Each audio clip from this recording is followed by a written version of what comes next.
దేవుడు మన పక్షమునుండగా మనకు విరోధి ఎవడు?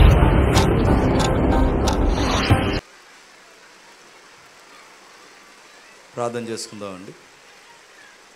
ప్రేమగల తండ్రి, కృపగల దేవ, ప్రతికూలమైన పరిస్థితుల్లో అనుకూలతను మాకు దయచేసి మీ దయలో, కృపలో తండ్రి మమ్మల్ని నడిపిస్తున్నందుకు స్తుతులు, స్తోత్రములు. తండ్రి, ఈ పరిసర ప్రాంతాల్లో వాతావరణం అనుకూలంగా లేకపోయినను మీ వాక్యం వినడానికి తండ్రి మీ పిల్లలు ఆసక్తి కలిగి ఉన్నారని నమ్ముతున్నాం. ఈ సమయాన్ని తండ్రి మరింత అర్థవంతంగా ధ్యానించే తండ్రి మా జీవితాలకు అవసరమైన సంగతులు మా కళ్ళద్దాల్లో నుంచి కాకుండా తండ్రి మీకు అనుదృష్టిలోంచి చూడగలిగే శక్తిని, జ్ఞానమును మాకు అనుగ్రహించండి. ప్రత్యక్షంగా పరోక్షంగా ఎవరైతే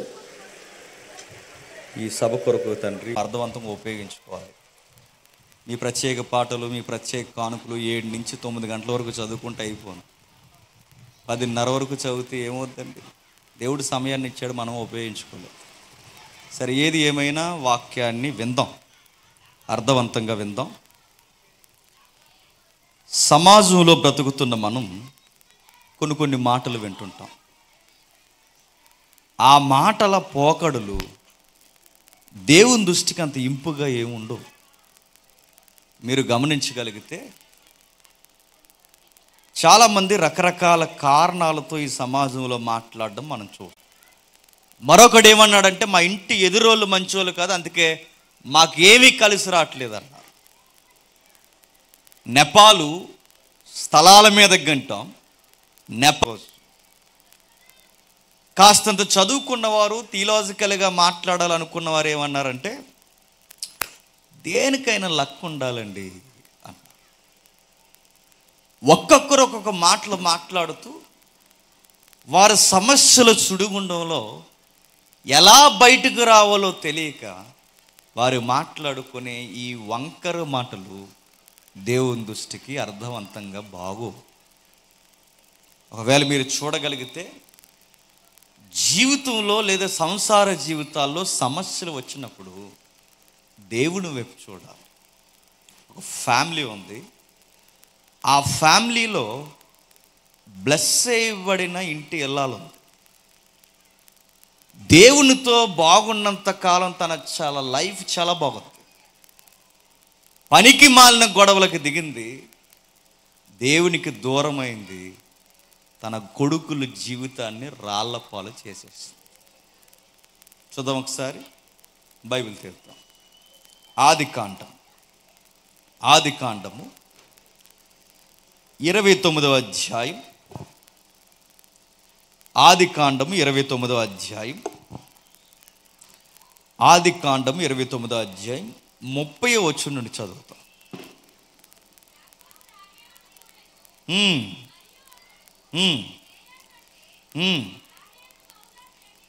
రాహేలును బహుగా ప్రేమించి అతనికి మరి 7 ఏండ్లు కొలుచేసి. తెలుసుగా ఈ సంసారం గొడవలన్నీ తెలుసు, యాకోబు లవ్ స్టోరీ తెలుసు. అవన్నీ వాటి జోలికి మనం పోవద్దు. మనకు కావలసిన ఒక క్యారెక్టర్ అక్కడ ఉంది. సైలెంట్గా ఉండాలంటే. నాకు రోగం ఉంటుంది, రోగం ఏంటి చెప్పినా డిస్టర్బెన్స్ ఉంటే చెప్పలేదు. ఆ పిల్లల్ని సైలెంట్గా ఉండమని. ఈ సంసార చదరంగంలో ఓడిపోయిన ఒక ఇంటి ఇల్లాలు ఉంది. భర్త ప్రేమకు నోచుకోలేని ఇంటి ఇల్లాలు లేయా. తనకి సంబంధం లేకుండా జరిగిపోయిన పెళ్ళది. వాళ్ళ నాన్న నిర్ణయం తీసుకున్నాడట, పెద్దదానికి పెళ్ళి అవదనుకున్నాడట. అంతే, రాత్రికి రాత్రే చీకట్లో ఇష్టమా కాదని అడగకుండానే పరాయోడికి ఇచ్చి పెళ్లి చేసేసాడట. ఆమె జీవితం మీరు చూడండి, చాలా శ్రమల గుండా పోయింది. ఈయన నిర్ణయం తీసుకోవడం ఏంటి? పెళ్లి కొడుకు ఇష్టం లేకుండా ఈమెకినిచ్చి పెళ్లి చేసేయడం ఏంటి? ఆ ఇష్టం లేని సంసారంలోనికి అన్యాయంగా ఈవిడ గెంటి వేయబడ్డం ఏంటి? బాలేదు. వాళ్ళ నాన్నగారు తన వివాహాన్ని కమర్షియల్గా చూడడం మొదలెట్టారు. కొంతమంది తండ్రులు ఉంటారండి, ఎవడో ఒకడికి ఇచ్చి చేసేద్దాం అనుకుంటే ఎవడోడికి లేదండి, గవర్నమెంట్ ఉద్యోగం అండి, ఫస్ట్ తారీఖు వచ్చేస్తుందిలే, ఆడికి చాలా వ్యసనాలు ఉన్నాయి, దాని సంగతి ఏంటి? బాగా వ్యాపారం చేస్తాడు, వ్యాపారం చేస్తాడు, ఆడు ఇంకా చాలా చేస్తాడు, గుర్తెట్టుకో. ఇచ్చేస్తావా? ఏదోలా చేసేద్దాం, ఏదోలా కట్నాలు ఇచ్చేద్దాం, లేదా ఎదురు కట్నాలు ఇచ్చి ఎలా చేసేస్తాం? ఆ రోజుతో అయిపోయింది, వదిలించేసుకుందాం, కడిగేసుకున్నాం అనుకుంటే కడిగేసుకున్నంత ఈజీ కాదు ఆ పిల్ల జీవితం. ఏమైపోయింది? అతగాడు ఆల్రెడీ లవ్ స్టోరీలో ఉన్నాడు, ఆ విషయం నీకు తెలుసు. ఆ లవ్ స్టోరీలో ఉన్నాడు, రేపో మాపో తనను పట్టించుకోలేని పరిస్థితులు ఉండొచ్చు బలవంతంగా చేస్తే. అలాంటి టైంలో ఎలా చేయాలనుకున్నాడు? వ్యాపారం మైండ్ ఆ లాభానికి, ఆ వ్యాపారం మైండ్ అతను ఏం చేశాడంటే ఒకటే చేశాడు, ఏదో అలా చేసి వదలగొట్టేసుకుందాం అనుకున్నాడు. వదలగొట్టేసుకోవడానికి ఇది ఏమన్నా దోళ్ళ వ్యాపారమా? వదలగొట్టేసుకోవడానికి ఇది ఏమన్నా జంతువుల వ్యాపారమా? చేసేయాలనుకోండి. ఎందుకు చేసామని అడిగితే సీరియస్గా ఒక మాట చెప్పాడు, పెద్దదానికి అవందే, చిన్నదానికి మా ఏరియాలో చేయరండి, అలా ట్రెడిషన్ మాలో లేదన్నాడు. సరే, నీ దిక్కుమాల ట్రెడిషన్కి చేసేసావు. తర్వాత ఏం చేస్తుంది? సంసారం చేస్తుందా? చేయలేకపోయింది, చేయట్లేదు. తను చేయలేకపోయింది కాదు, తన భర్త చేయట్లేదు. తనకిష్టం ఉన్నా అతనికి ఇష్టం లేదు. ఏం జరుగుతుంది? రాహేల్ని బాగా ప్రేమిస్తున్నాడట, లేయాని బాగా, అక్కడ ఉన్నాయి 2 పదాలు, ద్వేషిస్తున్నాడట. బాగా వినాలండి, మీకు తెలిసినవి అని మాత్రం అనుకుని నెగ్లెక్ట్గా వినొద్దు, మనకు తెలియాల్సినవి చాలా ఉన్నాయి. రాహేలుని యాకోబు ప్రేమిస్తున్నాడు, దేశింపబడుతున్న లేయాని దేవుడు ప్రేమిస్తున్నాడు. సంసారంలో ఉన్న అక్కలకి, చెల్లెళ్ళకి, తల్లులకి అందరికి చెప్తున్నాను, రేపొద్దున్న ఇలాంటోడు ఎవడైనా మీ కాపురంలో, మీ జీవితంలోకి అనుకోకుండా వచ్చేస్తే, లేదా ఆల్రెడీ ఉండుంటే, మిమ్మల్ని ఊరకే లోకువు గట్టి మిమ్మల్ని ప్రతిదానికి ద్వేషించేవాడు ఉంటే సూసైడ్లు చేసుకోకండి, దేవుని వైపు చూడండి. ఇంకా నా జీవితం ఇంతే అని నుయ్యో గొయ్యో ఎవరిద్దరు? ఆ లవ్ బర్డ్స్ ఇద్దరు ఆవిడ చూసే కొలిది భుజాలు రాసుకుని తిరుగుంటారండి ఎదురుగా, నాకు తెలిసి ఉడికించడానికి. అప్పుడప్పుడు చూసారా ఈ గొడవలు ఉంటాయి, మీరు చూసారు లేదు? కొంతమంది ఉంటారండి, అదో రకం. కావాలని మన ఎదురుగుంట తినిపించుకోవడం, కావాలని మన ఎదురుగుంట భుజాల మీద చేయలేసుకోవడం, కావాలని ఒకరినొకరు తలకాయలు అలా వాల్చుకోవడం. ఇది ఏంటంటే మనకు రోగం వచ్చేలా చేయడం ఆ పనులన్నీ. మనం అవి చూసి ఏమనుకుంటాం చెప్పనా? వాళ్ళని చూసి అరే దేవుడు మనకి అలాంటి మంచి శిస్తుని ఇస్తే బాగుండు అనుకో. ఈ పచ్చగుండలు నాశనం అయితే బాగుండు అనుకున్నాను, నాశనం అయిపోవాలనుకుంటాం అంతే. లేయమ్మ తన ఎంతో బాధకు గురవుతున్నా ఒక ఇంటి ఇళ్ళకి జరగకూడని అన్యాయం ఏంటంటే తన భర్త మరొక ఆమెతో తిరగడం. అది తట్టుకోలేరు. తట్టుకుంటారా చెప్పండి?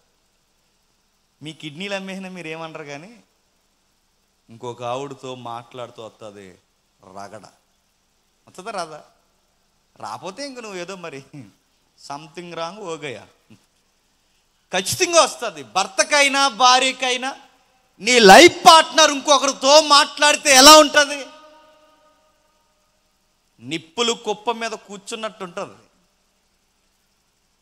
వాళ్ళ ఎదురుగా నిలబడి మాట్లాడినా హాయ్ అని చెప్పిన సెగలు పొగలు వస్తాయి. నేను అనుకుంటున్నాను ఆ టైంలో ఏం చేస్తారండి? కూరలు ఉప్పు తేడా వస్తుంది, కారం తేడా వస్తుంది, రకరకాలు వస్తాయి. గ్యాస్ పొయ్యి మీద కుండలు ఉండవు, గిన్నెలు ఉండవు. కిచెన్ రూమ్లో గిన్నెలు కింద అడిపోతుంటాయి, ఏటో మరి సరిగ్గా బరువైన గిన్నెలు కాలు మీద అడిపోతుంటాయి. ఇవన్నీ ఎందుకు జరుగుతుంటే అదొక సైన్, గుర్తు. ఆ గుర్తు ఏంటో తెలుసా? నీ వల్లే నేను ఎలాగ అవుతున్నాను. నువ్వు మాట్లాడుతున్నావు. చివరికి అది ఎక్స్ట్రీమ్ అయిపోయింది అనుకోండి. ఎక్స్ట్రీమ్ అయిపోతే ఏం చేస్తాడు? అది గనక ఎక్స్ట్రీమ్ అయితే ఆమె ఏం చేస్తుంది? ఇక తట్టుకోలేక ఈ ఆత్మహత్య చేసుకుంటాడు. నుయ్యో గొయ్యో చూసుకుంటుంది. అలా చనిపోతున్న తల్లులు లేరు, అలా తమ జీవితాన్ని ముగించేసుకుంటున్న తల్లులు, చెల్లులు, అక్కలు లేరు. చివరికి ఆ ఘోరాలు చూడలేక చివరికి దూరంగా వెళ్ళిపోయిన చెల్లెళ్ళు, తల్లులు లేరు. అలాంటి చెల్లెలకి, సహోదరుమణులకి బైబిల్ చెప్తుంది, డోంట్ వరీ, నో ఫియర్, భయపడకు.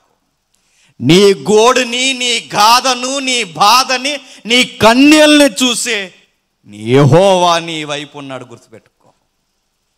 నీ భర్త వెనక చాలా మంది ఉండొచ్చు కాక, నీ భర్త నిన్ను అజిమాయిసి దేవుడు ఖచ్చితంగా చూస్తాడు. ధైర్యంగా ఉండాలి.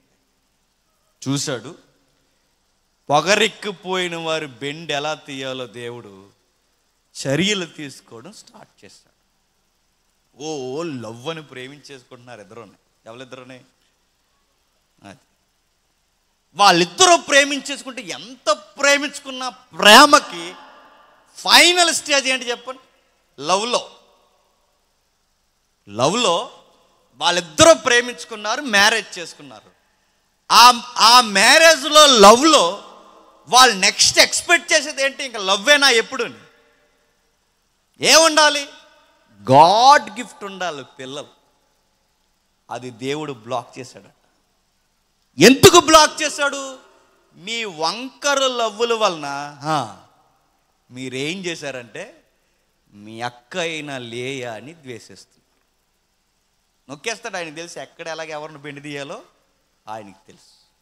కొంతమందికి ఊరకే పిల్లలను కానేస్తారు, దేవుడు విలువ తెలియదు. వాళ్ళ బెండి ఎలా తెస్తాడు చెప్పనా? మీ పిల్లలకి ఏదో ఒకటి తగిలిస్తాడు, మొత్తం లైన్ అయిపోతారు, ప్రార్థనాపరులు అయిపోతారు, అంతే. కొంతమంది భార్య అని తిరుగుతారు, నీ భార్యకి నీకు అనుకూలం కాని మొట్టికాయలు వేయడం స్టార్ట్ చేస్తారు. నీ భర్త అని తిరుగుతావు, నీ భర్తని కొంచెం కంట్రోల్ చేయడం దేవుడు స్టార్ట్ చేస్తాడు. ఇవన్నీ ఎందుకు జరుగుతాయంటే యెహోవా వైపు కేంద్రీకరించాలి. లేయమ్మా ఇంత ఇలా ఏడిపిస్తున్న వాళ్ళని ఏం అనలేదట. మనమైతే ఏం చేద్దామండి? ఏం చేద్దాం చెప్పండి? గొడవగా దిగిపోతుంది. ఏమంటుందండి? నేనుండగా తన్ను ఎందుకు చేసుకున్నావు, తనుండగా నా వైపు ఎందుకు చూసావు, మా అయ్యేదంటే నువ్వెందుకు అన్నావు, చేసుకున్న నన్ను ఈ సంసారంలో ఇలా ఎందుకు వదిలేసావు, నీ సంగతి తెలుస్తాను, దిశకు ఫోన్ చేస్తాను అంటాం. మనమా చెప్పాలి? అంటామనమా?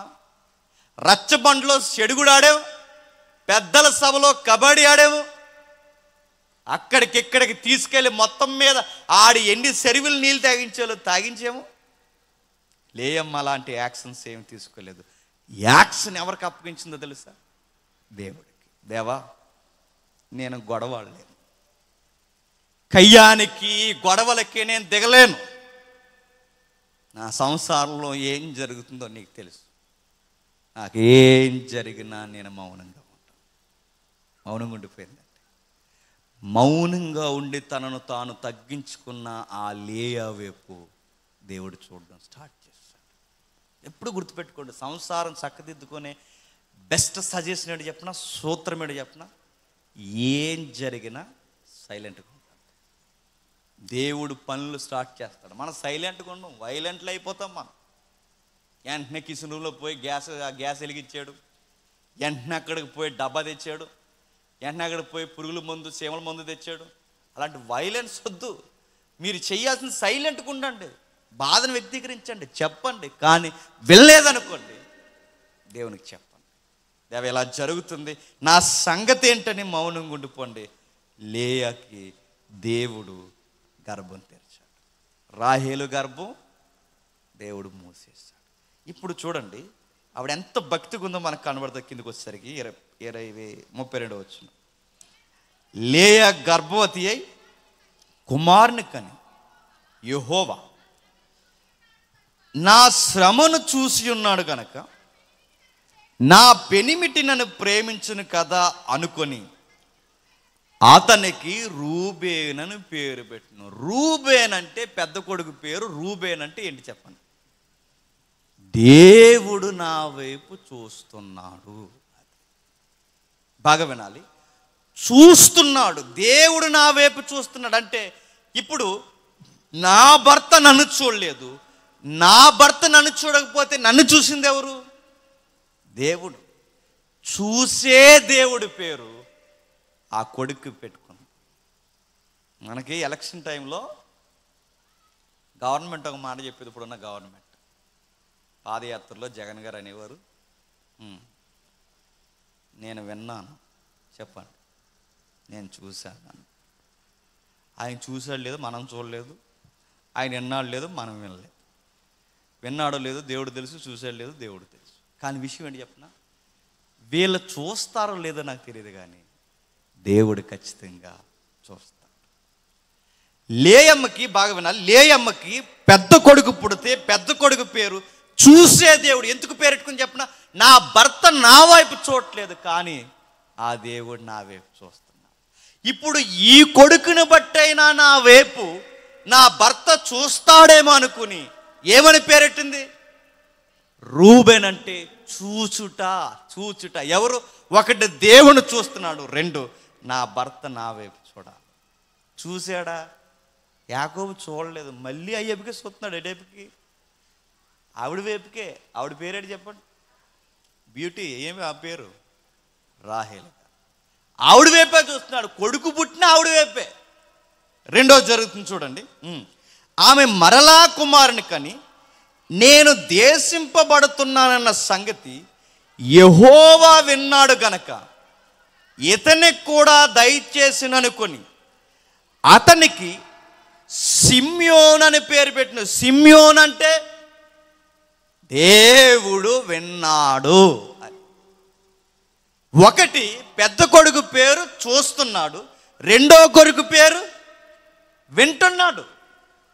అంటే ఇప్పుడు ఈ చూసే కొడుకుని బట్టైనా నా వైపు చూడాలి, ఈ వినే కొడుకుని బట్టైనా నా గోడేదో నా భర్త వినాలి. చూసేవాడని పెట్టినా చూడలేదు, వినేవాడని పెట్టినా వినలేదు. మళ్ళీ గర్భవతి. ఇప్పుడు ఏమని పెడుతుందో చూడండి. ఆమె మరలా గర్భవతి అయి కుమారుని కని తుదకు ఈసారి నా పెనిమిటి నాతో అత్తుకొని ఉండునని అతనికి లేవి అని పేరు పెట్టును. లేవి అంటే పెద్దోడు చూసేవాడు, రెండోవాడు వినేవాడు, మూడోవాడు. ఈసారి ముగ్గురు మగపిల్లల కన్నాను గనక నా భర్త అలా ఎగురుకుని వచ్చి నన్ను ఇలా పట్టుకుంటాడు అనుకుంటా. అందుకే నా దేవుడు నన్ను చూశాడు, నా దేవుడు నన్ను విన్నాడు, నా దేవుడు నన్ను హత్తుకున్నాడు. బాగా వినాలి. చూస్తాడనుకుంటే ఆవిడ వైపు చూశాడు, వింటాడనుకుంటే ఆవిడ మాటలు విన్నాడు, హత్తుకుంటాడనుకుంటే మళ్ళీ ఆవిడని హత్తుకున్నాడు. వెళ్ళి ఎవరిని? ఈ మనిషి మారతలేదు. మళ్ళీ ఏం జరిగింది? చివరికి ఆమె మరలా గర్భవతి అయి కుమారుని కని ఈసారి అంటే ఇక నా భర్త గొడవ నాకు వద్దు. ఆ మనిషి చూడ్డో, ఆ మనిషి విండో, ఆ మనిషి హత్తుకోడు, ఇక ఆ మనిషికి నా గొడవే ఉండదు. అందుకే ఈ మనిషి యొక్క ప్రేమను కోరుకునే కన్నా ఇక పూర్తిగా యెహోవాను స్తుతిస్తే బాగుంటాదనుకుని స్తుతి అని పేరు వచ్చే అర్థం యోధా అని పెట్టిందట. ఇక భర్తొద్దంటే వదిలేసిపోద్దని కాదు.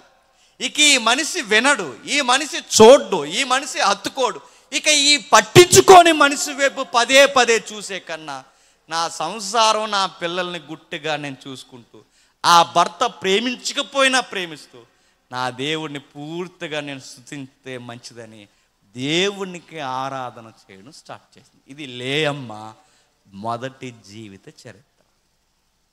ఇప్పుడు పిల్లలను చూసుకుంటూ బతికేస్తుంది ఎవరు? లేయమ్మ. మరి వీళ్ళిద్దరు ఎలా బతుకుతున్నారు? ఒకరినొకరు చూసుకుంటూ బతికేస్తున్నారు. కొన్ని అదో రకమైన పక్షులు ఉంటాయండి, ప్రపంచంతో వాళ్ళకి అనవసరం. కించోపు ఆవిడ ముందు ఈయన ఉండాలి, ఈడు ముందు ఆవిడ ఉండాలి. ఎక్కడికి వెళ్తున్నావు అంటది. ఎక్కడికో దిక్కునికి వెళ్తాడు. వెళ్ళనే. ఎక్కడికి వెళ్తున్నావే అంటాడు. వెళ్ళనే కొద్ది అలా బయటికి వెళ్ళి రానే. ఎంతసేపు ఆ దిష్టి బొమ్మల్లో ఒకరినొకరిని చూసుకుని అలా చూసుకుని వీళ్ళిద్దరూ మరి ఎన్నిసార్లు ఐ లవ్ యూ చెప్పుకున్నారో తెలియదు, కానీ ఇంకా వాళ్ళిద్దరూ ఒకరినొకరు చూసుకున్నారు. పిల్లల్ని దేవుణ్ణి చూసుకుంటూ లేయమ్మ బతుకుతుంది, వీళ్ళిద్దరూ ఒకరినొకరు చూసుకుని బతుకుతున్నారు. ఎక్కువ ఒకరినొకరు చూసుకుని అలా ఎదురుగుండిపోతే ఏమవుతాయి చెప్ప, గొడవలు వస్తాయి. ఏమవుతాయి? లేయమ్మకి రాహేలుకి ఏమొచ్చింది చెప్పనా? క్షమించండి, రాహేలుకి యాకోబు గారికి ఏమొచ్చిందండి? తర్వాత అధ్యాయంలో గొడవ వచ్చేసింది. గొడవ వచ్చేసి ఆవిడ అంటుంది, రాహేలు గారికి మరి అందం ఉంది కదండి, కొంత ఆ అందానికి తగ్గ పొగరు కూడా ఎక్కువ. ఆవిడ అంది, రాహేలు తన యాకోబుకు పిల్లల కనబోడు చూసి తన అక్క యందు అసూయపడి. ఎంత బాగుందో ఆ మాట చూడండి. ఎక్కడైతే దేశింపబడుతుందో, ఎక్కడైతే తక్కువ చేయబడుతుందో, ఏ కుటుంబం అయితే కాదని అంటుందో ఆ కుటుంబమే అసూయపడేంతగా లేయమ్మని దేవుడు ఎత్తి పట్టుకున్నాడట. నా సంసారంలో నా గొడవలన్నీ నన్ను ఎవరు పట్టించుకోవట్లేదు అనుకోకు. నిన్ను దేవుడు పట్టించుకోవడం స్టార్ట్ చేస్తే నువ్వు దేశింపబడుతున్న మనుషుల మధ్య వాళ్ళు అసూయపడేంతగా దీవిస్తాడు. అంత దీవెన మనం పొందుకోవాలంటే ఏం చేయాలి? మౌనంగా దేవుడి వైపు చూడాలి. జరిగేవి దేవుడు చూసుకుంటాడు. మౌనంగా దేవుడి వైపు చూడాలి. లేయమ్మ సూత్రం ఒక్కటే, ఆమె అంతగా సంసారంలో దీవింపబడ్డానికి కారణం ఏంటంటే ఇక మనుషుల వైపు కాదు, ఎవరి వైపు కాదు, దేవుడి వైపు చూసింది. ఆ దేవుడి వైపు ఎప్పుడైతే చూసిందో దీవింపబడింది. పక్కనున్న ఇప్పటి వరకు తనను అసూయపడేలా చేశారు. ఎవరిని అసూయపడేలా? లేయమ్మ అసూయపడి బాధపడేలా జంట పట్టాలు వేసుకుని జంట తెగ తిరిగేస్తారు. ఇప్పుడు ఈవిని చూసి అలా అసూయపడేలా దేవుడు చేశాడు. ఆ లక్కను చూసి ఏమవుతుందట? అసూయ. ఎందుకంటే ఆవిడ చక్కగా పిల్లల్ని వేసుకుని తిరుగుతుంది. పిల్లల్ని చక్కగా వేసుకుని ముద్దాడుతూ తిరుగుతుంటే వీళ్ళు ఎంతసేపు ముద్దాడుకున్నా ఆవిడకి ఈయన బోరింగ్ సబ్జెక్ట్. వెంటనే గొడవ వచ్చేసింది. నాకు గర్భఫలమిమ్ము. ఎవరట్లా? రాహేల. లేని ఎడల నేను చచ్చిపోతాను. ఏమంటదట? లవ్లో ఎక్స్ట్రీమ్ ఏంటి చెప్పనా? బాగా లవ్ చేసి నెత్తి మీద వేసుకున్నావు అనుకో, చెయ్యి, కానీ బౌండరీస్ ఉంటాయి. బాగా నెత్తినెక్కించి తిప్పేసావు అనుకో, వాళ్ళు ఏమంటారు చెప్పనా? నేను చచ్చిపోతానని బెదిరించేస్తారు. మనం ఆ బెదిరింపులు వార్నింగ్లు మామూలుగా ఉండవు. ఆ వార్నింగ్లు ఎలా ఉంటాయి తెలుసా? మాట్లాడితే అంటారు, ఇదిగో ఈ మాట నేను చచ్చిపోతాను సాయంత్రం అంటారు. చచ్చిపోవడం ఏంటి? ప్రతిదానికంటే మాట్లాడక ఇంకా చచ్చిపోతాడు అంటారు. మాట్లాడితే చచ్చిపోతుంది, మాట్లాడితే ఫ్యాన్ వైపు చూడటం, మాట్లాడితే స్టవ్ వైపు చూడటం, మాట్లాడితే అప్పుడు ఇంకా మొగుడు ఇసుకుపోయి ఒకడు ఈ మధ్య ప్రార్థన చేసుకున్నాడు. ఏమని చెప్పి ఫేస్బుక్లో పెట్టారు ఇది. ఆడు ఏమని ప్రార్థన చేసుకున్నాడు తెలుసా? ప్రభువా, బాల్యం ఎలా ఇచ్చావు అలా పట్టుకెళ్ళిపోయావు, యవ్వనాన్ని ఎలా ఇచ్చావు అలా పట్టుకెళ్ళిపోయావు, భార్యనిచ్చి మర్చిపోయావు కదా, నాకు తెలుసు నువ్వు మర్చిపోయావు, దీన్ని మాత్రం నువ్వు తీసుకెళ్తలేదు అన్నాడట. అలాంటి ప్రార్థనలు ఎందుకు చేస్తున్నారు? ఎక్స్ట్రీమ్కి వెళ్తే సంసారంలో లవ్ ఉండదు. ఏముంటుంది చెప్పండి? శ్రమ ఉంటుంది. ఎక్స్ట్రీమ్ అంటే దేవుణ్ణి వదిలేసి మనుషుల్ని ఎక్కిరించేంత ఎక్స్ట్రీమ్ కాదు. దేవుడు ఉండాలి, గుర్తుపెట్టుకో. దేశించుకుంటున్నారు, గొడవలు పెట్టుకుంటున్నారు.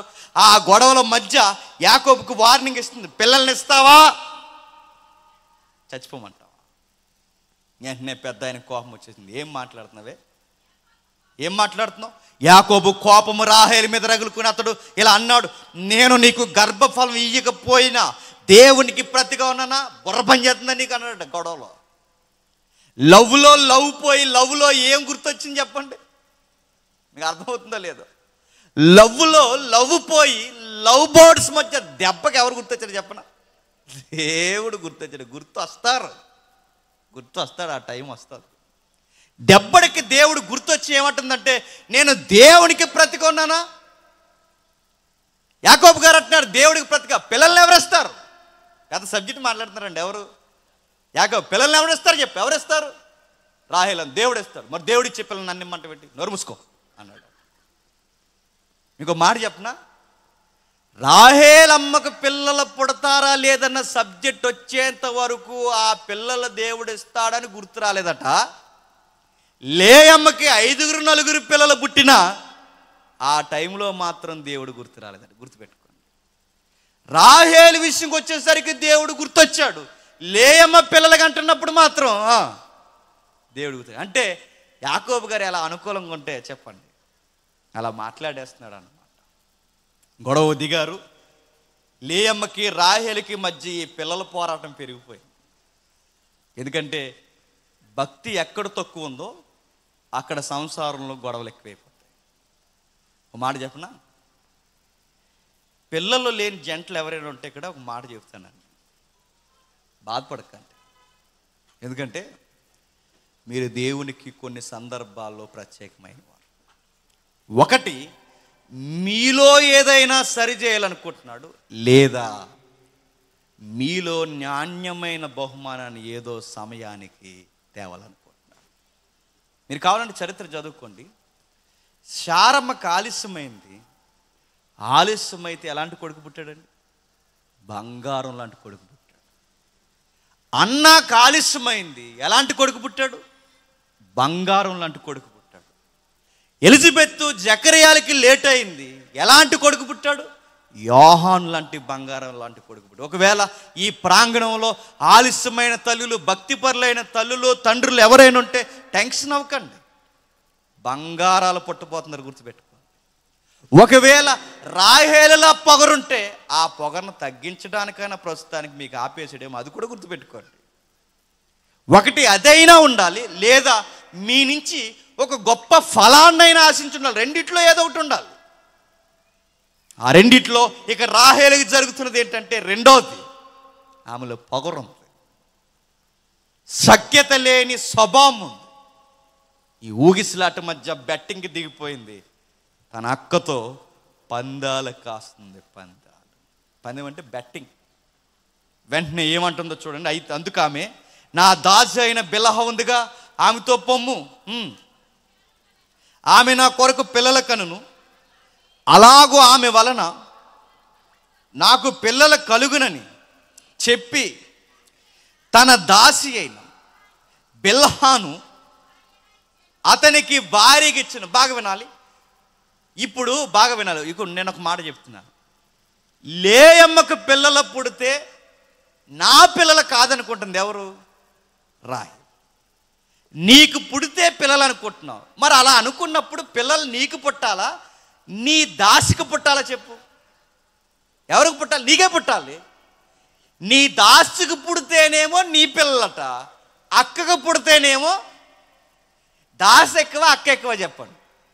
పొగరెక్కిపోయి ఉన్న ఆలోచనలు కూడా మర్చిపోయింది ఎవరు? రాహేలు. అందుకే ఆ టెంపర్లో కొన్ని పని చేయవు. ఇప్పుడు పొగరెక్కిపోయి అక్క కన్నా దాసి ఎక్కువ అనుకుంటుంది. ఇప్పుడు దాసురాలకు పుట్టిన నీ పిల్లలు కాదుగా, దాసురాలు పిల్లలే. నువ్వు ఎంత డబ్బులు ఇట్టుకున్నా. ఇప్పుడు అక్కకు పుడితే ఏంటి, దాసురాలకు పుడితే ఏంటి? నీకు అది ఎందుకు అర్థం అవట్లేదు? అర్థం అవ్వదు. ఎందుకంటే గొడవలు ఎందుకు అర్థం అవుతాయి? అలాంటివన్నీ అర్థం అవట్లేదు. ఆ గొడవలకు దిగింది, బిల్హానిచ్చింది, చేసుకోమంది. ఇప్పుడు ఈ గొడవలకి ఇలా దిగినప్పుడు ఇప్పటి వరకు దీవింపబడిన తల్లి ఎవరండి? లేయమ్మ. ఇప్పుడు ఇలాంటి గొడవలకి, ఇలాంటి బెట్టింగ్కి, భక్తిహీనతలో ఉన్న ఆమె ఎన్నైనా చేస్తుంది ఎవరు? రాహేలమ్మ. ఎందుకంటే ఆవిడకి భయం లేదు, భక్తి లేదు, భర్త అంటే గౌరవం లేదు, జీవితంలో ఆత్మహత్య చేసుకోవాలన్న జ్ఞానం లేదు, చచ్చిపోతానంటుందా. ఇప్పుడు అలాంటి భక్తి లేని ఆమెతో గొడవ దిగితే మన భక్తి ఏమవుతుంది చెప్పండి? మన భక్తి పోద్ది, పోదు. ఇప్పుడు మీరున్నారు, కాస్త నువ్వు సంఘానికి వచ్చి వాక్యాలు చదివేదానివి, నువ్వు సంఘానికి వచ్చి కాస్తంత పాటలు పాడేదాన్ని, ఎదురింటి దానికి భక్తి లేదు, పాడు లేదు, ఏమీ లేదు, చర్చి లేదు. ఇప్పుడు అలాంటి ఆవిడతో నువ్వు గొడవ దిగితే ఏమవుద్ది? ఆవిడకి అడ్డా అదుపా, నోటికి వచ్చింది అలా మాట్లాడుతుంది. ఆవిడకి అడ్డా అదుపా అడిగే ఉన్నారు. ఆవిడకి భయం లేని కోడి ఈదెక్కి కోస్తుంది. అలాంటి ఆవిడతో నువ్వు కయ్యానికి దిగితే ఆవిడికి సమాధానం చెప్పగలవా? ఇక నీ టెంపర్ లేకపోయి నువ్వేమంటావు? ఆవిడ బూతులు మాట్లాడితే నువ్వు బూతులు మాట్లాడతావు, ఆవిడ ఏదోటి ఇసిరితే నువ్వు ఏదోటి ఇస్తావు. చివరికి ఏం సాధిస్తావు అంటే ఆవిడకి లాగా నువ్వు అయిపోతావు అంతే. అందుకే కొన్ని పనికి మాల గొడవలకు వెళ్ళకూడదు. వాళ్ళకి మనకి తేడా ఉంటుంది. వాళ్ళు ఇష్టం వచ్చినట్టు మాట్లాడతారు. వాళ్ళ భక్తిహీనులు, ఆ భక్తిహీనులు అలాగే మాట్లాడతారు. మనం అలా మాట్లాడకూడదు. లేయమ్మ చక్కటి జీవితం, చక్కటి బంగారం లాంటి బహుమానాలు పొందుకుంది. రూబేను, నెక్స్ట్ సిమియోను, నెక్స్ట్ లేయా, నెక్స్ట్ యోధా, 4 బంగారం లాంటి కొడుకులు కన్నది. ఇలాంటి కొడుకులు అంటే ఎన్ని సమస్యలు వచ్చినా చూసే దేవుడు, ఇనే దేవుడు, అత్తుకునే దేవుడు, స్తుతిని పొందుకునే దేవుడు ఉన్నప్పుడు ఈవిడ గొడవలకు దిగొచ్చా? దిగ్గూడదు. వాళ్ళ చెల్లొచ్చి వాళ్ళ అక్కని రెచ్చగొట్టడానికి నువ్వు బిలహాతో వెళ్ళంది. ఆయన ఎవరిని? పెద్ద ఆయన ఎవరాయన? యాకోబు గారు. ఆవిడ బిలహానిచ్చింది కనుక ఇప్పుడు ఆవిడ మీదకి ఈవిడ బెట్టింగలు దిగింది. ఎవరు? దిగొచ్చండి. నువ్వు దీవింపబడుతున్నావు, ఆవిడికి అలాంటి ఆలోచన లేవు, నువ్వు అలాంటి ఆలోచనలోకి ఎందుకు వెళుతున్నావు? దిగింది. దిగి ఏం చేసింది? ఆవిడ బిలహానెత్తి ఈవిడ జలపాన్ ఇచ్చిందట. బాగుంది ఆయనకే. ఆవిడ బిలహాన్ తీసుకుంటాడు, జలపాన్ తీసుకుంటాడు, జింకలను కూడా తీసుకుంటాడు ఆయనకే. ఎవరు? ఆయనైనా అడగలగండి, ఏంటి మీ గోల, మధ్యలో నన్ను ఎలా ఆడుకుంటున్నారా అని అడగాల? ఆయన అడిగితే లేదట. ఆయనకే రోజుకో డిన్నరు, రోజుకో కూర, రోజుకో వ్యవహారం. బిలహాన్ ఆవిడిచ్చిందట. వీళ్ళ అక్కొచ్చి లేయమ్మ గారు ఎవరిని ఇచ్చారట? జల్పా. ఆయన బిలహా దగ్గరికి వెళ్తున్నాడట, జల్పా దగ్గరికి వెళ్తున్నాడట, లేయా దగ్గరికి వస్తాడట, నెక్స్ట్ రాహేల్ దగ్గరికి వెళ్తాడట. ఆ జల్పా ఇంకో జల్పాని తెస్తే ఆ జల్పా దగ్గర కూడా వెళ్తాడట. ఆయనకే అప్పటికి ఆయనకి మారు మనసు అంతగా లేదు ఆయనకి. ఎవరికి? యాకోబు గారికి. ఆయనకే వెళుతున్నారు. ఇప్పుడు ఈ బెట్టింగ్కి దిగింది. దిగి ఏం జరుగుతుందో చూడండి. 6వ వచనం,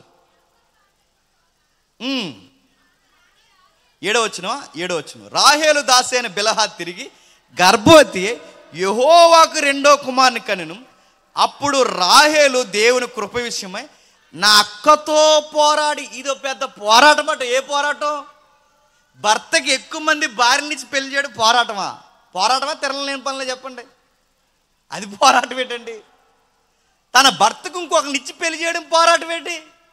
ఇప్పుడు మీ అత్తగారు మీ భర్తను ఎక్కువ ప్రేమించేస్తుందని, మీ అత్తగారి నుంచి ఆయన్ని ఎలాగైనా దూరం చేయాలని నువ్వే ఇంకో పెళ్లి చేస్తావు అనుకో, దాన్ని తెలివితే ఎట్లా అంటారా? నేను తెలివితే ఎట్లా అంటారు? నీకు మరీ డ్రైనేజ్ అయిపోయింది మైండ్ అంటారు. అంటారండి. అక్కడి నుంచి దూరం చేయడం ఏంటి? ఇప్పుడు అది పోరాటం ఏంటి? నువ్వు ఆయనకి ఇప్పటికే సవితి పోరు మీ అక్కతో ఉందనుకుంటున్నావు, లేదా సవితి గొడవ ఉంది, మీ అక్కా చెల్లెలు ఉంటేనే ఇంత ప్రాబ్లం ఉంటే మళ్ళీ మీ ఇద్దరి మధ్యకు ఇంకో ఇద్దరు వస్తే మీ 4 మధ్య ఎన్ని గొడవలు వస్తాయి? అది ఎందుకు ఎక్కదో? తనికి మాల గొడవలు ఎట్టుకుంటే తలకాయ ఇక్కడికి వచ్చేది. ఎక్కడికి? మోకాళ్ళకి వచ్చి బుర్రపంచేది. ఇంకా ఎలాంటి గొడవలు చేయాలి? అలా గొడవలు చేసుకుని, బెట్టింగ్లు వేసుకుని, పోరాటాలు చేసుకుని గెలాలి. గెలుపు కోసం ఈయన అడ్డంగా బొమ్మలాట ఆడించేస్తున్నారట. ఎవరిని? ఆయన అలాగెళ్ళమంటే అలాగే వెళ్తున్నారట. ఎప్పుడో తప్పుగా అనుకోకండి నా గురించి. ఎప్పుడో నా స్కూల్ లెవెల్లో డబ్బు కోసం భర్తను అమ్మేసిందని ఒక స్టోరీ. అమ్మేసే తెలిసింది డబ్బు కాపురం చేయడానికి పనిచేయదని. మీకు అర్థమైంది? కొన్ని విషయాలు, గెలుపులు, పోరాటాలు మీరు దేని మీదైనా కాయండి, కానీ సంసారం మీద కాయకండి. ఏమవుద్ది? సంసారం సాకిరేవైపోద్ది. ఏమవుద్ది? అంతే మరి. కాసారు, గెలాలి, పోరాటాలు అని పెట్టి ఎప్పుడైతే ఈ రాహేలు ఈ పోరాటాలు పెట్టిందో, లేయా వెంటనే రంగంలోకి దిగి, లేయా తనకు కానుపు ఉడుకుట చూసి తన దాసు అయిన జల్పాన్ని తీసుకుంది. ఆవిడ బిలహాన్ని తీసుకొస్తే, చూడు సార్ నా ప్లాన్ అదిరిపోద్ది, జల్పా నువ్వు రావే లైన్లోకి అన్నదంట. జల్పాన్ని తీసుకొస్తే ఆవిడ సగరాలు ఎగరేసుకుంటూ వచ్చేసింది. ఎవరు? జల్పా. ఆవిడ జల్పాలు ఎగరేసుకుంటూ వచ్చింది. జల్పా వచ్చిన వెంటనే ఆమెకు భారీగా ఇచ్చాను. పోన్లే నా చెల్లేగా కంటుంది, పోన్లే నా చెల్లేగా, అది నాకంత ఆత్మీయత లేదు, ఏదో జరుగుతుంది అనుకోవట్లేదట. ఆవిడ చేసే పనులు ఈవిడ చేయడం. మెల్లమెల్లగా లేయమ్మ భక్తి చెప్పండి అనగారిపోవడం స్టార్ట్ అయ్యింది. అందుకే సంసారంలో మీకు మళ్ళీ చేతులెత్తి చెప్తున్నాను, మిమ్మల్ని ఎంత ఇబ్బంది పెట్టినా, అత్త అయినా, ఆడబొడుచైనా, సవితే ఉంటే, ఆ సవితే అయినా, చిన్నిళ్ళు అయినా, పెద్దిళ్ళు అయినా, మీరు గొడవలకు వెళ్ళకండి. దేవుడికి అప్పగించండి. ఎవరు బెండి ఎలా తీయాలో ఆయనకు బాగా తెలుసు. ఆయనకు అప్పగించండి. ఆయనకు అప్పగించి మనం మౌనంగా ఉంటే చాలా విషయాలు బాగుంటాయి. వాళ్ళు చేసినట్టే మనం చేద్దాం అనుకుంటే ఇంకా సంసారాన్ని రోడ్డెక్కించేసిన వాళ్ళం అయిపోతాం. ఇంకా రోడ్డెక్కించేస్తాం, ఇంకా నవ్వులు పాలు చేస్తాం, ఇంకా రోడ్డు మీదకి వచ్చేస్తాం. అందుకే వ్యక్తులను ఇన్వాల్వ్ చేస్తే సంసారాలు చక్కబడవు. సంసారంలోనికి దేవుని ఇన్వాల్వ్ చేసేలా చూడాలి. ఆవిడ ఒకరిని తీసుకొచ్చింది, ఈవిడ ఒకరిని తీసుకొచ్చింది, మధ్యలో పెట్టారు, జిల్పా కుమారుని కనేసింది. అప్పుడు లేయా మాటలు ఎలా మారిపోయాయి చూడండి. లేయా తన దాసి అయిన జిల్పాకు యాకోబుని కుమారుని కనగా లేయా ఇది అదృష్టమే కదా అనుకొని అతనికి గాదు అని పేరు పెట్టింది. అక్కడే తేడా కనబడుతుందండి. ఇప్పటి వరకు ఏం పేర్లు పెట్టిందండి? రూబేన్, దేవుడు చూస్తున్నాడు. తర్వాత సిమియోను, దేవుడు వింటున్నాడు. నెక్స్ట్ లేవి, దేవుడు అత్తుకుంటున్నాడు. నెక్స్ట్ యోధా, యెహోవాను స్తుతించాలి. ఇప్పుడు గొడవలు దిగేసరికి ఏం పేరు పెట్టింది చెప్పనా? లక్కీ బాయ్ అని పెట్టిందట. ఇక దేవుడు లేడిక. ఎవరు? Lucky boy. లక్కీ బాయ్ అదృష్టం. యెహోవా పోయాడు, అదృష్టం వచ్చింది. యెహోవా పోయాడు, భక్తి పోయాడు. దేవుళ్ళున్న భయభక్తులు కలిగిన ఆ భక్తి నడవడికలు పోయాయి. లక్కీ లక్కీ లక్కీ గాడ్ తెర మీదకి వచ్చింది. ఈ ప్రాంగణంలో మిమ్మల్ని అందరిని అడుగుతున్నాను, మీ బిజినెస్లో కానీ, మీ చదువుల్లో కానీ, మీ సంసారాల్లో కానీ మీరు పొరపాటున వాడకూడని పదం ఏంటి చెప్పిన? లక్కన్న పదం ఎప్పుడు వాడకండి. అది దేవునికి విరుద్ధమైన పదం. కొందరు పనికి మాలిన సేవకులు అనొచ్చు అంటున్నారు. ఆడో పనికి మాలినడు కనుక అంటాడు, మీరు అనకండి. లక్క అనకూడదు. లక్కేంటి? లక్కన్న దాన్ని బైబిల్ పరిభాషలో మూల పితల కాలంలో లక్కు, అదృష్టము, భాగ్యం అనేది ఒక దేవత. గుర్తుపెట్టుకో, దేవత. ఎస్, దేనికైనా లక్కు ఉండాలి. లక్కు ఉండాలి కాదురా దరిద్రుడా, లక్కు కాదు, దేవుడు దయ ఉండాలి. ఆ పదం అను, బాగుపడతావు. లక్కు ఉండాలి కాదు. లక్ అంటే ఏమనుకుంటున్నా? లక్ అనే దానికి యెషయా గ్రంథంలో లక్కీ గాడ్ అన్నారు. లక్కే గాడ్, అదృష్ట దేవి. చూస్తారు ఒకసారి యెషయా గ్రంథం 65వ అధ్యాయం. యెషయా గ్రంథం 65వ అధ్యాయం 11వ వచనం. యెషయా గ్రంథం 65వ అధ్యాయం 11వ వచనం.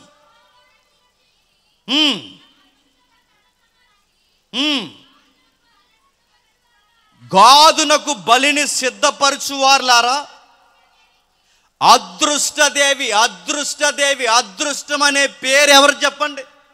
దేవతది.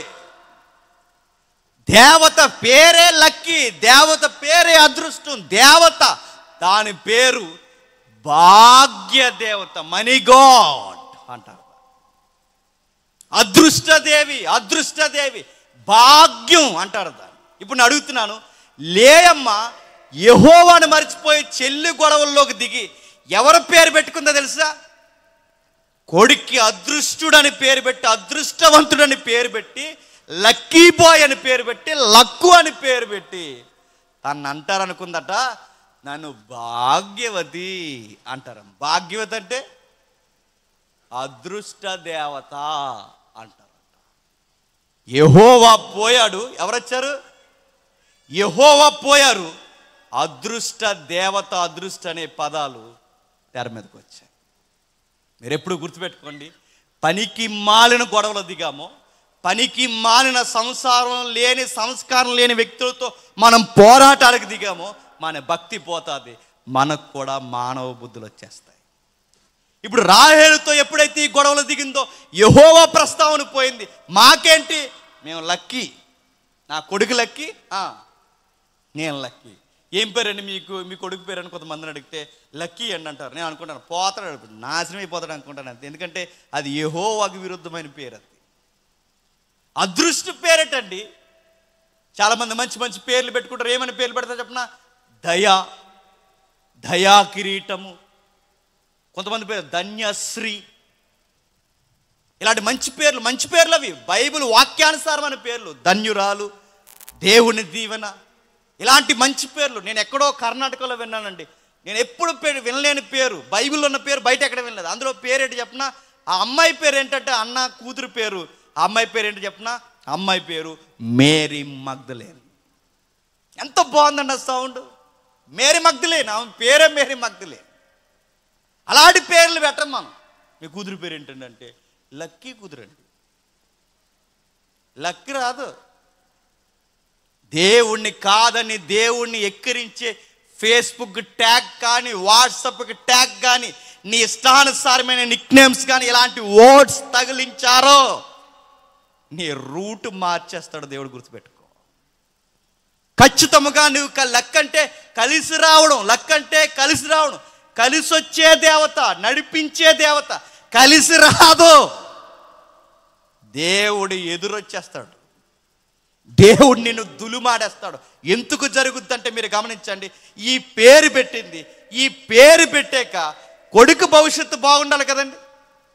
ఎవడికి పెట్టింది పేరు? గాదు పేరు పెట్టిందిగా. గాదు అంటే అదృష్టవంతుడు, గాదు అంటే అదృష్టవంతుడు. ఇప్పుడు గాదు భవిష్యత్తు బాగుండాలి వద్దా? ఇప్పుడు నా కొడుకు లక్కీ అని పెట్టింది. లక్కీ అంటే ఆడికి అన్నీ కలిసి రావాలి కాదు. ఇప్పుడు సొసైటీ యూ ఏంటి? లక్ అంటే ఆడికి అన్నీ లక్ ఉండాలి, లక్ అంటే ఆడికి అన్నీ కలిసి రావాలి. ఇప్పుడు గాదుకి అన్నీ ఏం రావాలి? కలిసి రావాలి. కలిసి రాలేదు. ఆడు ఎంత లోకమైపోయాడు తెలుసా? బందిపోడు దొంగలు కొడితే దొంగ దెబ్బలు పాము గరిచినట్టు కరవడం తయారయ్యాడు. ఎవరు? గాదు. ఎక్కడుంది ఈ మాట? చూద్దాం ఒకసారి. పెద్ద ఆయన చెప్పాడు. ఎక్కడ చెప్పాడు చూద్దాం. యాకోబు గారు చెప్పారు. ఆ యాకోబే, ఆయన కన్నా యాకోబే చెప్పాడు. ఏమని చెప్పాడు చూడండి. 49వ అధ్యాయం, 49వ అధ్యాయం త్వరగా 49వ అధ్యాయం ఆదికాండం, 49వ అధ్యాయం ఆదికాండం 17 నుంచి 19 వచనాలు. దాను త్రోవలో సర్పముగాను దారిలో కట్లపాముగాను ఉన్ను, అది గుర్రపు మడిమల కరచును, అందువలన ఎక్కువవాడు వెనకపడును. ఆ గాదు తర్వాత వచ్చినవాడే ఎవరు చెప్పండి? క్షమించండి, దాని తర్వాత వచ్చిన వాడే గాదు. ఇప్పుడు వీళ్ళిద్దరూ ఎలా తయారయ్యారు చూడండి. యెహోవా నీ రక్షణ కొరకు కనిపెట్టి ఉన్నాను, బంటుల గుంపు గాదును కొట్టెను, అతను మడిమను కొట్టాను. ఇప్పుడు బాగున్నాడు. దానెవడు? బిలహాకు పుట్టినోడు. గాదెవడు? జలపాకు పుట్టినోడు. ఈ పుట్టినోళ్ళు ఇద్దరు ఎలా తయారయ్యారట? పాముల్లో తయారయ్యారట. అది మీకు అర్థమైందో లేదో. ఎలా తయారయ్యారు? దాను కట్ల పాము, ఈ గాదు కాళ్ళు కరిసే ఏమంటారు ఆ పాముని? మరి హాజు పాము. చూడండి, వాళ్ళిద్దరు చేసిన ఆ బెట్టింగ్లకి ఎలాంటి పుణ్య పురుషాత్మలు పుట్టారంటే పాము పిల్లలు పుట్టారు. మీకు అర్థమైందో లేదు, ఇంకెంతకన్నా డీటెయిల్ చెప్పకూడదు. ఇక ఎవరు పుట్టారు? పాములు గొడవలు పెట్టుకుని సంసారాల్లో పిల్లలను కంటే ఎవరు పుడతారు చెప్పండి? చెప్పాలి ఇంక పచ్చిగా. పాములు పుడతాయి, పాములు కరిసేస్తాయి, గుర్రాలను కరిసేస్తాయి, పరిగెట్టే మనుషులను కరిసేస్తాయి, మడాలు కరిసేస్తుంటాయి. పాములయ్యి అప్పుడప్పుడు నిన్ను కరిసేస్తుంటుంది ఆ పాము. ఫోన్ కొనకపోతే కరిచేస్తుంది, బ్యాలెన్స్ అయిపోతే కరిచేస్తుంది, స్కూల్కి వెళ్ళేవాడు బట్టలు కొనకపోతే కరిచేస్తుంది. పామది. నువ్వు పాముని కన్నా మరి ఏం చేస్తావు? నీకు భక్తే పాడా పాము పిల్లలకి అన్నావు. కంచాలు గిరేహేస్తుంటుంది పామది, కూరగాయలు గిరేహేస్తుంటుంది పామది, అది అలా గిరేహేస్తుంటుంది. ఇంట్లో పాములా తిరుగుతుంటుంది, అలాగే ఎక్కడికి బయటికి వెళ్దు, ఇంట్లోనే తిరుగుతుంటుంది. ఆ పోనడిది పామది, ఆ పొట్లనే ఉంటుంది ఎంతసేపు. వీళ్ళిద్దరు చూడండి, గాదు దాను ఎప్పుడైతే ఈ గొడవల మధ్య పుట్టారో బంటుల గుంపు గాదును కొట్టను, అతడు మడిమను కొట్టను. ఇద్దరు పాముల్లాగా ఉన్నారు. విషయం ఏంటి చెప్పనా? మనుషులు గాదుని తొక్కడం ప్రారంభించారు. చూడండి, లక్కీ అని పేరెట్టుకుంది. ఏమన్నా కలిసి వచ్చే పనులు ఈయనకి జరుగుతున్నాయా? జరగవు. దేవుణ్ణి కాదని మన పిల్లలకి లక్కీ, దేవుణ్ణి కాదని మన పిల్లలకి ఏవేవో అదృష్టం, దేవుణ్ణి కాదని మన పిల్లలకి ఏవేవో తగిలిస్తే మన పిల్లల భవిష్యత్తుని మనమే దేవునికి విరుద్ధంగా నడిపించడం అవుతాం. గుర్తుపెట్టుకో. అక్కడితో అయిపోయిందా? ఇక్కడికి వచ్చేసరికి మనుషులను కొట్టడం స్టార్ట్ చేశాడు. మనుషులు ఈ మనిషి మీదకి ఎక్కి తొక్కడం స్టార్ట్ చేశారు. ఇంకా ఏం జరిగింది? క్రొత్త నిబంధనకు వచ్చేసరికి ఏం జరిగింది తెలుసా? గాదు గోత్రికులందరూ యేసుప్రభు వాళ్ళ దగ్గరికి వెళ్ళడానికి అలా ట్రై చేస్తుంటే ఆ గదారీల దేశస్థులైన గాదు గోత్రికులు, గదారీలు గాదు, ఈ గదారీలు గాదు గోత్రికులైన వీరు ప్రభువే వాళ్ళ మధ్యకు వస్తుంటే వీళ్ళు అన్నారట, నువ్వు వద్దు, మా పందులు మాకుంటే చాలు అన్నారట. బాగుపడ్డారండి వీళ్ళు. ప్రభువుని వద్దన్నారు. ఏం కావాలట? పందులు కావాలట. ఎక్కడుంది ఈ మాట? చూద్దాం ఒకసారి. మత్తయి సువార్త 8వ అధ్యాయం, త్వరగా మత్తయి సువార్త 8వ అధ్యాయం 28వ వచనం. ఆయన అద్దరునున్న గదారీల దేశమునకు చేరగా దయ్యము పట్టిన 2 మనుషులు సమాధుల్లో నుండి బయలుదేరి ఆయనకు ఎదురుగా వచ్చిరి. వారు మిగుల ఉగ్రులైనందున ఎవడును ఆ మార్గమును వెళ్ళలేకపోయారు. గాదీలు లేదా గాదు గోత్రికులు లేదా గదారీల దేశంలో మనుషులు ఎలా ఉన్నారట? దయ్యాలు పట్టేస్తున్నారు. దయ్యాలు పేర్లు పెట్టుకుంటే మరి ఏం పడతాయి చెప్పండి? దయ్యాలే పడతాయి. దేవతల పేర్లు పెట్టుకుంటే ఏం పడతాయి? దయ్యాలే పడతాయి. కొడుకులకి ఆ తరానికి ఆ దేశానికి ఏం పట్టి పీడిస్తున్నాయో తెలుసా? దయ్యాలు పట్టి పీడిస్తున్నాయి. ఆ దయ్యాలు పట్టి పీడిస్తున్న వారిని విడిపించడానికి ప్రభు వాళ్ళ మధ్యకి బయలుదేరి వెళుతుంటే వారు, దేవుని కుమారుడా, దయ్యం అంటుంది, నీతో మాకేమి, కాలము రాకమునిపే మమ్మల్ని బాధించడానికి ఇక్కడికి వచ్చితే వాడిని కేకలు వేసిరి. వారు దూరం నుండి ఆ గొప్ప పందుల మంద మేచుండగా ఆ దయ్యములు అన్నీ ఆ పందుల మందలోకి పోమ్మని దేవుడు ఆజ్ఞాపించినప్పుడు అన్నీ అక్కడికి పోతే ఆ గదారీలు అది చూసి అన్నారట, ఆ మంద కాపర్లు అందరూ కలిసి అన్నారట, వాటిని మేపుచున్న వారందరూ పట్టణంలోకి పోయి ఆయనను లోపలికి రానివద్దని యేసుని ఎదుర్కొని వచ్చి ఆయన చూసి ప్రాంతం విడిచి వెళ్ళిపోవాలని ఆయనకి ఎదురు నిలబడిపోయారట. ఓ మాట గమనించండి. నా కొడుకు లక్కీ అని చెప్పుకుంటే భవిష్యత్తు ఏమైపోయింది చెప్పనా? పాము లాంటి స్వభావం వచ్చింది. తర్వాత ఎలా అయిపోయాడు చెప్పనా? దయ్యాలకి నిలయమైపోయారు. తర్వాత ఏమైపోయారు చెప్పనా? యెహోవాకి ఏయమైన పందులు మేపుకునే వృత్తిలోకి వచ్చేసారు. అసలు మేపకూడదు వాళ్ళు ఇజ్రాయెల్ దేశంలో. పందులు మేపుకునే వృత్తి కంటే వీళ్ళ బతుకు ఎదిగిందంటారా? వాళ్ళ అమ్మ భవిష్యత్తు పేరును పెట్టిన ఆ భవిష్యత్తు దిగజారిపోయిందో చెప్పండి. దీన్ని బట్టి మీకు అర్థం కావాల్సింది, మీ పిల్లలకి ఎప్పుడు జీవితంలో లక్కీ అని పిలవకండి, నాశనం అయిపోతారు. సీరియస్గా చెప్తున్నాను. అది దేవత పేరు.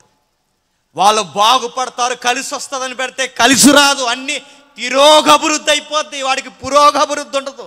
ఏమైపోయారు? పాము అయిపోయారు. పాము అంటే వాడికి పాము స్వభావం వచ్చింది, దొంగల స్వభావం వచ్చింది, దయ్యాల స్వభావం వచ్చింది, పందులు మేపుకునే దిగజారిపోయే స్వభావం వచ్చింది.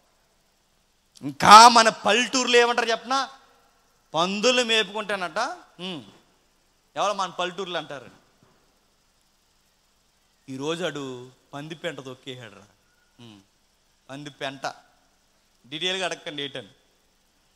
పంది పెంట తొక్కితే ఏమైపోతారట? అదృష్టవంతులు అయిపోతారట. అంటే ఇప్పుడు నేను జాబ్కి వెళ్ళే ముందు ఏం తొక్కేసి వెళ్ళిపోవాలి? సూతో వెళ్తే ఇంటర్వ్యూ జరుగుతుంది అక్కడ. జాబ్ ఇంటర్వ్యూకి వెళ్తే ఇప్పుడు ఆ పంది పేడ తొక్కి వెళ్ళిపోయాను అనుకుని ఆ పెంట తొక్కి ఆడేమంటాడు మేనేజర్? ఫాగ్ కొట్టుకుని వచ్చామండు, రే పందిపెంట తొక్కొచ్చి పెట్టరా అంటాడు. పందిపెంట తొక్కితే, పందిపెంట తొక్కితేనే లక్కీ అయిపోతాం అనుకుంటే ఎంత అమాయకంగా బతుకుతున్నాం చూడండి. మాట్లాడకనా? పందిపెంట తొక్కితేనే లక్కీ అయిపోతే మరి ఈ పందిలు మోపుకున్న వాళ్ళందరూ ఏమైపోవాలండి? ఈ గదారీలందరూ ఆ దేశానికి ఆస్తిపరులు అయిపోవాలి. అయ్యారా? ఆ వృత్తిలో వాళ్ళు అన్నం తినలేని బతుకుల్లో బతుకుతున్నారు. అలానే ఇప్పుడు ఎవరైనా మేపుకుంటే వాళ్ళు తక్కువవారని నేను అంటలా, కానీ వాళ్ళ మేపకూడదు. ఎవరు? గాదు గోత్రికులు ఇశ్రాయేలు మేపకూడదు. వాళ్ళ మేపకూడదు. ఎందుకంటే అది యెహోవాకి వ్యయమైనది. చివరికి వాళ్ళు ఎదిగారంటే ఎదగలేదు, దిగజారిపోయారు. వారి జీవితం అగమ్య గోచరం అయిపోయింది. ఇప్పుడు అడుగుతున్నాను, ఏం పేరు పెట్టావంటే భాగ్యవతి అని పేరు పెట్టుకుంది. భాగ్యవతి అంటే భాగ్యదేవత. ఇంగ్లీష్లో మనీ గాడ్ అంటారు. క్రొత్త నిబంధన ఏముందో చెప్పనా? నువ్వు సిరికిని దేవునికిని దాసులుగా ఉండకూడదు. ఇప్పుడు లేయమ్మ ఏమైంది చెప్పండి?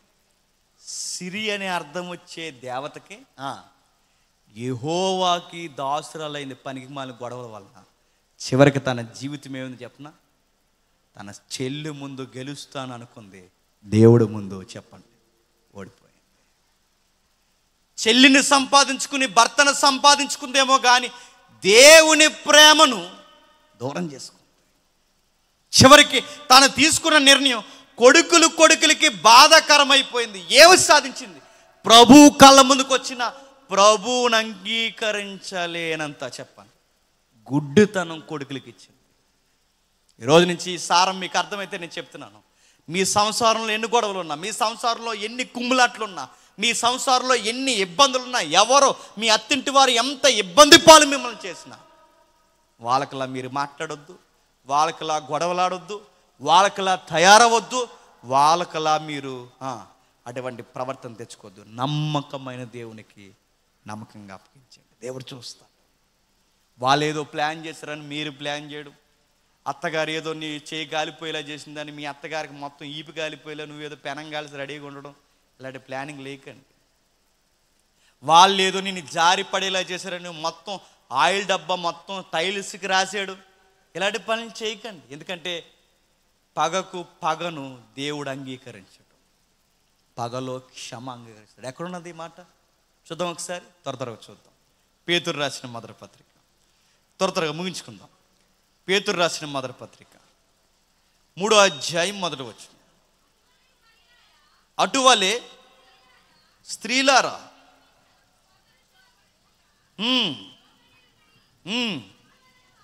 అటువలే అన్నాడు. ఎటువలే? అటువలే అన్నాడంటే ఏదో చూడమనే కదా అని అర్థం. అటువలే అన్నాడంటే అటువైపు ఏదో మీరు చూడాల్సింది ఉంది. ఏం చూడాలి? పైకి వెళ్దాం ఒకసారి. 2వ అధ్యాయం 23వ వచనం. ఆయన దూషింపబడి బదులు దూషించలేదు, ఆయన శ్రమ పెట్టబడి బెదిరింపగా న్యాయముగా తీర్పు చేస్తూ దేవుడికి తను తానే అప్పగించుకొను. మనం పాపం విషయమే చనిపోయి నీతి విషయమే జీవించినట్లు తానే తన శరీరం అందు మన పాపను రాణి మీద మోసుకొను. ఆయన పొందిన గాయముల చేత మీరు స్వస్థత పొందరు. మీరు గొర్రెల వలె తోవ తప్పిపోదరు కానీ ఇప్పుడు మీ ఆత్మల కాపరియు అధ్యక్షుడైన ఆయన వైపునకు మళ్ళీ ఉన్నారు. అటువలే స్త్రీలారా. అటువలే అంటే ఎవరి వలె? యేసుక్రీస్తునకు వలె. ఒక సంసారంలో ఉన్న తల్లి ఎలా ప్రవర్తించాలంటే, ఒకవేళ ఇప్పటి వరకు లేయమ్మ మనకు సరి అయిన మాదిరి కాదు, ఎందుకంటే సకకాలం బాగుంది, సకకాలం బాలేదు, అందుకే ఆవిడ కాదు మనకు మాదిరి. మనకు మాదిరి ఎవరు? ప్రభు అయిన యేసుక్రీస్తు. ఒక సంసారంలో ఉన్న తల్లి ఎలా ప్రవర్తించాలంటే చెబుతున్నాడు చూడండి. అటువలే. ఎటువలే?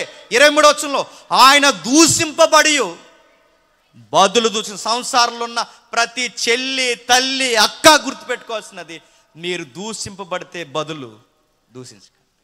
ఎందుకంటే మీ ప్రభువు కూడా ఎవరిని దూషించలేదు. గుట్టుగా ఉండండి. ఇంకా ఆయన శ్రమ పెట్టబడి బెదిరించలేదు. మనమైతే బెదిరించేది. మనమైతే చెప్తాను, కంగారు పడదు, సాయంత్రం చూసుకుందాం అంట. ఏం చేస్తారు? అమ్మకు ఫోన్ చేద్దాం, నాన్నకు ఫోన్ చేద్దాం. ఆడ వచ్చేస్తారు పెద్ద బస్సు వేసుకుని. వచ్చేసి ఏం చేస్తారు? ధూమ్ అనేసి. ఈరోజు చక్కబెట్టే వాళ్ళు ఎక్కడ ఉన్నారండి? ఉన్న గొడవలు ఇంకా పెట్రోల్ వేసు ఎక్కువైపోయారు. వాళ్ళు చేలొచ్చి మాట్లాడితే ఏమవుద్ది? కలుస్తారు వాళ్ళు? కలరు. మన ఫేస్బుక్లో ఒక మాట చెప్పాను, మాట చూశానండి, నిజంగా నాకు చాలా ఆశ్చర్యం వేసింది. ఆ మాట చాలా దిక్కుని చెప్పాలనిపించింది. ఒక కూతుర్ని అత్తింటికి కోడలుగా పంపుతున్నప్పుడు ఆ తండ్రి ఏమంటున్నాడు చెప్పిన, అమ్మా నువ్వెప్పుడు గెలవాలనుకోకు, నువ్వు గెలిస్తే మీ ఆయన ఓడిపోతాడు, మీ ఆయన ఓడిపోతే నువ్వు గెలిచినా నువ్వు వ్యర్థమే అన్నాడు.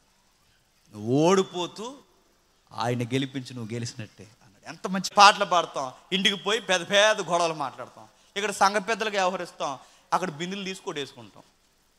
ఎంత భక్తో! క్రీస్తు మాదిరిది, క్రీస్తుని ఎక్కిరించే మాదిరిది. ఆయన చెబుతున్నాడు చూడండి, బెదిరించొద్దు, న్యాయము తీర్చి దేవునికి అప్పగించండి. మనం పాపం విషయమే చనిపోయి నీతి విషయమే జీవించినట్లు తానే తన శరీరమందు మన పాపాలు మ్రాను మీద మోసుకొని. నిన్ను పట్టించుకోవట్లేదు, నిన్ను ద్వేషిస్తున్నారు, నిన్నే అన్యాయంగా తీర్చిదిద్దుతున్నారు. అయినా ఆ కుటుంబ సమస్యలన్నీ ఎవరి మీద వేసుకోవాలట? ఆ ఇంటి ఇల్లాలుగా నువ్వే మీద వేసుకోవాలి. ఎందుకంటే నీ ప్రభువు కూడా ఆయనను ప్రేమించలేని, అర్థం చేసుకోలేని మనుషులు బాధలన్నీ చెప్పండి ఆయన మీద వేసుకున్నాడు. మనం కూడా అలాగే ఉండాలి. అలా ఉంటే ఏం జరుగుతుందో చెప్తున్నాడు చూడండి. మనం బ్రతకడానికి ఆయన చనిపోయాడు, మనల్ని జీవింపజేయడానికి ఆయన నలిగిపోయాడు. ఆయన పొందిన గాయముల చేత ఆయన చుట్టూ ఉన్న కుటుంబం స్వస్థత పొంది. అవును, ఒక సంసారంలో ఉన్న తల్లి ఎంత నలిగిపోతే ఆ ఇల్లు అంత శుభ్రంగా ఉంటుంది. ఒక సంసారంలో ఉన్న తల్లి ఎంత సుఖపడితే ఆ ఇల్లు అంత చండాలంగా ఉంటుంది. మీరు కావాలంటే ఇల్లు చూడండి, మీరు ఏ ఇల్లు అయినా చూడండి. ఆ ఇంటి ఇల్లాలు ఎంత నలిగితే అంత ఇల్లు శుభ్రంగా ఉంటుంది. ఆవిడ ఎంత పోదులు కొట్టి తిరిగితే అంత చండాలంగా ఉంటుంది. కొంతమంది మంచినీళ్ళు ఇస్తారు గ్లాస్తో, ఆ మంచినీళ్ళు ఇచ్చిన గ్లాసు టీ కొంపు చేస్తుంటుంది. చూసినట్టు అనుకోవాలి మేడం గారికి చాలా శుభ్రం అని, అంతే మరి. కొంతమంది ఇంట్లోకి వెళ్ళినండి ఆ దుప్పట్లకు అలా మురికి పట్టి ఉంటుంది, ఆ దుప్పట్లకు అలా దూగర పట్టి ఉంటుంది. ఒకసారి ఆ సోపల మీద కూర్చుంటే ఆ దూగరాలు లెగిస్తుంటుంది. అప్పుడు అనుకోవాలి వీడికి ఒంటి శుభ్రం తప్ప. చెప్పండి. కానీ దేవుడు చెప్తున్నాడు చూడండి, ఏం చెప్తున్నాడు అంటే, ఇదిగో ఆయన నలిగిపోతూ మనకు వెలుగునిచ్చాడు, ఆయన కరిగిపోతూ మనల్ని వెలిగించాడు, ఆయన వేలాడిపోతూ మనల్ని నిలబెట్టాడు. మన బాధలు బలహీనతలు ఆయన మీదేసుకుని త్రోవ తప్పిపోయిన గొర్రెల్లా తయారైన మనల్ని ఒక త్రోవలో పెట్టడానికి ఆయనే అధ్యక్షుడు, కాపరైపోడు. అటువలే స్త్రీలారా మీరు కూడా మీ సంసారాల్లో అలాగే ఉండండి. మరి ఈవిడ ఎలా తిరిగితే మరి మొగుడు ఏం చేయాలి? ఈవిడ ఎలా సక్కబెట్టుకుంటే మరి ఆడేం చేయాలి? ఆడు ఊడి మీద సిగరెట్లు కాల్చుకుంటూ తిరగాల? అతగాడు ఏం చేయాలి? ప్యాకెట్లు ఆడుకోవాలి. అతగాడు ఏం చేయాలి? బెట్టేసుకుని హాఫ్ బాటిల్ తాగాల, ఫుల్ బాటిల్ తాగాలని బెట్టేసుకుని కిడ్నీలు పాడు చేసుకోవాలా? అతగాడు ఏం చేయాలి? పిట్టగోళ్ళ మీద కూర్చొని సోగ్గా కబుర్లు చెప్పుకోవాలా? అతగాడు ఏం చేయాలి? అతగాడు కూడా ఇదే చేయాలి. పురుషుడు కూడా ఇదే చేయాలి. ఏం చేయాలి? ఆయన గురించి కూడా చెప్పాడు చూడండి, అదే 3వ అధ్యాయం 7వ వచనంలో. అటువలే పురుషులారా, స్త్రీ కూడా క్రీస్తు వైపే చూడాలి, పురుషుడు కూడా. నీ భార్య నిన్ను ద్వేషిస్తుందా? నీ అత్తమామలు నిన్ను ద్వేషిస్తున్నారా? బదులు ద్వేషించు, నీకు కూడా వర్తిస్తాయి. కేవలం భార్యే కాదు, అన్నీ భరించాల్సినది భర్త కూడా. నువ్వు కూడా ద్వేషించు. నీ భార్య నిన్ను ద్వేషిస్తుందా? ద్వేషించుకో. రాహేలుతో గొడవ దిగినట్టు దిగి, ఏవే నీకు దేవుడికి ప్రతిగా ఉన్నానని ఆవిడ బిల్ప ఇంకెవరున్నారుగా, బిలహా జలపు ఇంకో ఇద్దరిని తీసుకొస్తే అలాంటి చిన్నళ్ళు పెద్దిళ్ళు ఎట్టుకో. నువ్వు కూడా నమ్మకంగా దేవుని వైపు చూడు. ఏం చేయాలి? దేవుని వైపు చూడు. దేవుని వైపు చూసి అటువలే స్త్రీలారా, అటువలే పురుషులారా, ప్రభువుకు వలే, ప్రభువునకు వలే. ప్రభు వైపు చూశాడు ఆయనకు కూడా. పురుషుడు క్రొత్త నిబంధన పురుషుడు ప్రభు వైపుకు చూశారు గనకే వారి కాపురాలు చక్కబెట్టుకున్నారు. అపోస్తులట సువార్తను ప్రకటిస్తున్నప్పుడు విశ్వాసురాలైన భార్యల్ని అంటపెట్టుకుని చెప్పండి సువార్త చేస్తూ తిరిగారు. ఎందుకంటే వారు ప్రభుని చూశారు కనుక. రోజు ప్రభుని చూడలేదు. భార్య చూస్తే భర్త చూడడు, భర్త చూస్తే భార్య చూడడు, ఇద్దరు చూస్తే వెనక చూడరు. సంఘంలో గొడవడేస్తారు అంతే. ఎందుకంటే మరి వాళ్ళకి భక్తి ఎక్కువైపోతుంది. ఇంకా అలా కాదు, ఇద్దరూ ప్రభుని చూడాలి. మీ ఇద్దరిని బట్టి మీ పిల్లలు కూడా ప్రభుని చూడాలి. అలా బాగుంటుంది. అప్పుడు మీ పిల్లల దీవింపబడుతుంది. ఎందుకంటే ప్రభు వైపు చూసిన కుటుంబాలు తరతరాలు దీవింపబడతాయి. ప్రభు వైపు చూడకుండా రకరకాల పేర్లు పెట్టుకుని ఆ తగ్గింపు స్వభావం నేర్చుకోకుండా రకరకాల పేర్లు, రాతలు, లక్కి, పంది పెంట దొక్కాడు, గుర్రం పెంట దొక్కాడు, లేదా ఏదో కుక్క తోక దొక్కాడు, నక్క తోక, ఎలాంటి మూఢనమ్మకాలు నమ్మారో నేను చెబుతున్నాను. మిమ్మల్ని మనుషులు తొక్కడం మీరు చూస్తారు. గుర్తుపెట్టుకోండి. మీరు అన్యాయంగా గుర్తుపెట్టుకోండి, మీరు అన్యాయంగా మీ కష్టం ఎదుటోళ్ళు దోసుకోవడం మీరు చూస్తారు. దేవుడిని కాదన్న ఎదుగుదలే కాదు, దేవుడిని దూరం చేసుకుని ఎవరు ఎదగరగాక ఎదగరు. చాలామంది ఈ మధ్యకాలంలో పిలిచి ఏమంటున్నారంటే, మా ఇంట్లో ఏం కలిసి రావట్లేదండి, మరి ఏం చేయమంటారంటే, ఆ ఈ సైన్యంలో బరువు ఎక్కువైపోయింది, ఆ బరువు తీయండి అన్నాను. బరువు అంటే అక్కడ కిచెన్ గట్టారు తీసేయాలట, బావి గట్టారు తీసేయండి, బరువు గట్టారు తీసేయండి అంటే ఈ సైన్యానికి సంసారం సంబంధం పెట్టి ఆడ పోయే కాలం సోదిగాడు ఆడి మాటలు వింటావేంటి? ఈ మధ్య ల్యాప్టాప్ చూసి చెప్తున్నారండి మరీ అటకారం. ల్యాప్టాప్ ముందు పెట్టుకుని గ్రహం అడ్డు వచ్చింది, ల్యాప్టాప్లో నా గ్రహం కనబడుతుందట, దానికి ఫోను, అదో ల్యాప్టాప్, దానికి మళ్ళీ ఆన్లైన్ డిస్కషన్లు. ఈ హీరోయిన్లందరూ అక్కడికి వెళ్ళడం మళ్ళీ సిగ్గులేంతాను. నా గ్రహం ఎలా తిరుగుతుందంటే, నీ గ్రహం బాగానే తిరుగుతుంది, నువ్వే సరిగ్గా తిరుగుతలేదు. గ్రహాలు చూసుకోవడం, చేతి గీతలు చూసుకోవడం, ఆ మధ్యకాలంలో ఒక ఆయన బాగా కలిసి రావాలనేసి పాస్టర్ గారిని టయానికి వచ్చామన్నాడట. పాస్టర్ గారు మరి ఇంట్లో కార్యక్రమం ఉంది, సరిగ్గా 11:30 కల్లా వచ్చేయండి అంటే పాస్టర్ గారు ఓ 10 నిమిషాలు లేట్ అవుతుంది, అస్సలు 10 నిమిషాలు లేట్ అవ్వకూడదండి, సరిగ్గా మీరు పెద్ద ముళ్ళు చిన్న ముళ్ళు కరెక్ట్గా 11:30 దగ్గర ఉన్నప్పుడు జాగ్రత్తగా మీరు వచ్చేయాలి. 11:30 ఎక్కడ అవుతుందో మీరు చూసుకోండి, అది 6 కింద ఉండాలి, ఇది 12కి పైన ఉండాలి, సరిగ్గా నిటారుగా ఉన్నప్పుడు వచ్చేయండి అన్నారట. ఎరా బాబట్టే మరి బేపనైనా ఆ టైం పెట్టాడు అన్నారు. వెళ్ళడానికి నీకు సిగ్గులేదు చెప్పండి, అది మరి కనకూడదు. ఇంక నేను అసలు అలాంటివి చూస్తే జీవితాలు బాగుపడిపోతే, ఎవడో సోదిగాడి జాతకం చెప్తే ఆడి జాతకం బాగోక ఆ జాతకాలు చెప్పుకుంటున్నాడు. ఆడి చెప్తే ఏం బాగుపడితే, పంది పెంట తొక్కితే అది పందిలో ఎందుకు పుడుతుంది, దానికే లేదు అదృష్టం. మీ భాషలో చెప్తున్నాను, దానికే సరిగా ఎట్టదు, డ్రైనేజీలో తిరుగుతుంటుంది. దాన్ని తొక్కితే నీకు అదృష్టం రావడం, నీకు ధన్యత జరగడం ఏంటి? నక్క తోక దిక్కితే నక్క వల్ల మనకు రావడం ఏంటి? అలాగైతే నక్కల్ని పెంచుకుందాంగా, దేశానికి అధినేతనం అయిపోదు. ఇవన్నీ మూఢనమ్మకాలు. ఇలాంటి పిచ్చివన్నీ నమ్మామో లేయమ్మ కొడుకులు భవిష్యత్తుని పాడు చేసినట్టు. చెప్పండి, మనం కూడా మన కొడుకులు పిల్లలు కూతురు పిల్లల జీవితాలు పాడు చేస్తాం. మరి ఎవరి వైపు చూడాలి? యెహోవాని కలిగి ఉండండి, ప్రభువుని కలిగి ఉండండి, ఆయన వైపు చూడండి. మనుషులు దిగజారిన మనుషులతో మీరు దిగజారి గొడవలు పెట్టకండి. ప్రభువునకు వలె ప్రతీది ఓర్చుకోండి. తగిన సమయమందు నువ్వెక్కడ సిగ్గుపడతావో అక్కడే నిన్ను సిగ్గుపరిచిన వారు అసూయ పడేంతగా ఆయన హెచ్చించి గనపరుస్తారు. అట్టి వారిగా మీరుంటే మీరు ధన్యజీవులు అనుకోవాలి తప్ప అదృష్టవంతులనే జీవితంలో ఎప్పుడు పదం వాడొద్దు. మనం ధన్యులు అనాలి, ఆ పదమే వాడండి. క్రైస్తువులు మనం ధన్యులు అనాలి, మనం దీవింపబడిన వారు, కృప పొందిన వారు, ఇదే మాట వాడాలి తప్ప మేము అదృష్టవంతులు ఆ పదం వద్దు. ఆ పదం అన్నారో మీ ధన్యతని మీరు దూరం చేసుకుంటారు. దేవుడు మిమ్మల్ని దీవించును గాక. ప్రార్థన చేసుకుంటాం. ప్రేమగల తండ్రి, కృపగల దేవ, ఈ విలువైన మాటలు తండ్రి, 1.5 గంటల వ్యవధిలో తండ్రి మాతో మాట్లాడారు. ఎందరికీ సంగతులు అర్థమయ్యో నాకు తెలియదు తండ్రి. తెలిసి తెలియని వాక్యం మీద అవగాహన లేని మాటలతో, మూఢనమ్మకాలతో తండ్రి జ్యోతిష్యాలని తండ్రి, శాస్త్రాలని, గ్రహాల సమ్మేళనం అని తండ్రి, చివరికి జంతువుల యొక్క మలం తొక్కితే తండ్రి ఏదో అదృష్టం కలిసి వస్తుందని ఒక భాష్యం మీకు ఇష్టం లేని పదాలు వాడడం తండ్రి, చివరికి వారి జీవితాలు తండ్రి జంతువుల వైపుకి, మనుషుల వైపుకి, మూఢనమ్మకాల వైపు తిరిగిపోవడానికి కారణం పరాయి మనుషులను చూడడం వల్లనే వారి జీవితాలు ఇలా అవ్వడానికి కారణం. మేము చూడాల్సినది మనుషులది కాదు, మా మీద గొడవలు దిగుతున్న వారిలా మేము ప్రవర్తించడం కాదు. మేము చూడాల్సింది మీ వైపుకి. మీ వైపు మేము చూస్తే తండ్రి మేము ఎక్కడ సిగ్గుపడ్డామో అక్కడే ఇచ్చేస్తారు. మమ్మల్ని ఎవరు అసూయ పరులుగా తండ్రి మమ్మల్ని ద్వేషించారో వాళ్ళే అసూయ పడేంత ఎత్తుకు మమ్మల్ని ఎదిగిస్తారు. ఈ ఘనమైన సభలో కుటుంబాలకు అవసరమైన మాటలు విన్నారు తండ్రి. ఈ మాటలు ఎవరైనా పెడచెవిని పెడితే వారి ఆత్మలకు వారే ఉత్తరవాదు.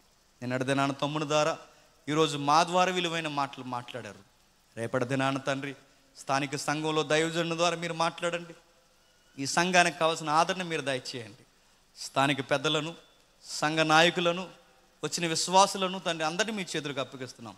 మా శత్రువులను కూడా మీ వైపే చూడమని తండ్రి మీ చేతులకు అప్పగిస్తున్నాం. మా సమస్త కార్యాలని మా త్రోవల్లో తండ్రి మీ తోడుని తండ్రి అనుగ్రహిస్తారని కోరుతూ అందరినీ మీ చేతుల్లో పెడుతూ క్రీస్తున్నామని ప్రార్థన సమర్పిస్తున్నాం తండ్రి. Amen, amen, amen.